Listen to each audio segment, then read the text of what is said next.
This is a story about two worlds that should never have touched. A story that begins with a struggling teenage mother earning $190 a month, unable to afford a telephone, and ends with a company valued at over $1.5 trillion. For decades, the myth has been simple: a genius founder in a garage. But the real foundation of Amazon wasn't code or capital or even a groundbreaking idea.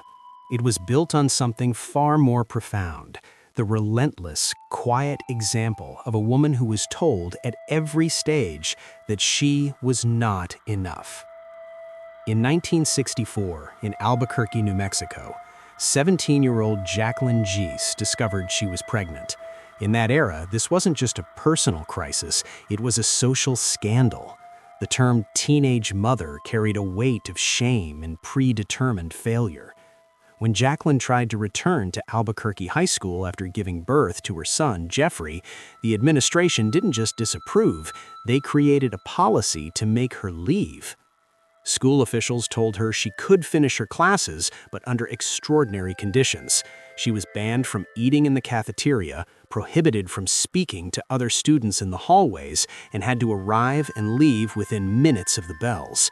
It was a form of social quarantine. Her choice was stark: accept this public humiliation or drop out. Jacqueline accepted every single term. She would later say, "I pushed back and I kept on pushing back." Eventually, the school relented.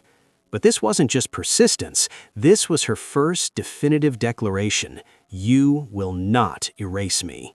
She graduated, not with fanfare, but with a quiet triumph that would become her signature. Her marriage to Jeff's biological father, a teenage sweetheart named Ted Jorgensen, dissolved quickly under the pressures of youth and his struggle with alcoholism. By the time Jeff was 2, Jacqueline was a single mother with a high school diploma and almost no resources. She found work as a secretary at the University of New Mexico, earning that stark $190 a month. Rent was $125. There was no money for a telephone, a lifeline for a young mother living alone. Her solution was pure, desperate ingenuity. Her father rigged a two-way radio, a walkie-talkie system between their homes. Every morning at precisely 7 a.m., Jacqueline would check in. If she didn't, he would come find her. This wasn't just a communication device, it was her security net. But Jacqueline's mind was on the future. She enrolled in night classes. Her selection process was heartbreakingly practical. She would only register for courses taught by professors who explicitly permitted her to bring her infant son. She became a familiar sight: a young woman hauling 2 large duffel bags, one stuffed with textbooks, the other a mobile nursery of cloth diapers, bottles, and toys to keep Jeff occupied. It was in one of those night classes that she met Miguel Bezos. Mike was a 16-year-old Cuban refugee who had fled Fidel Castro's regime alone in 1962. He arrived with nothing, worked his way through college, and understood struggle not as a setback, but as a forge. He and Jacqueline connected over a shared, hard-won pragmatism. When they married, Mike did more than provide stability. He legally adopted 4-year-old Jeff, giving him his last name. The home they built was famously disciplined and centered on intellectual curiosity. Jeff has recalled a childhood of resourcefulness. The lesson wasn't handed down in speeches, it was embedded in action. Problems are for solving. Work is honorable. Persistence is non-negotiable. And Jacqueline continued her own education. At age 40, with her children older, she returned to college, finally earning her bachelor's degree. At her graduation, she beamed. "I had never been more proud of myself." She was modeling a critical lesson. Education is a lifelong pursuit, and pride comes from personal achievement. In the summer of 1994, a 30-year-old Jeff Bezos drove cross-country from New York to Seattle, writing the business plan on his laptop. He presented the idea to his parents over Thanksgiving. He would quit his lucrative Wall Street job to sell books on this nascent thing called the internet. He was brutally honest, estimating a 70% chance of total failure. The investment Jacqueline and Mike considered was their life savings, $245,000, nearly 12% of their total net worth.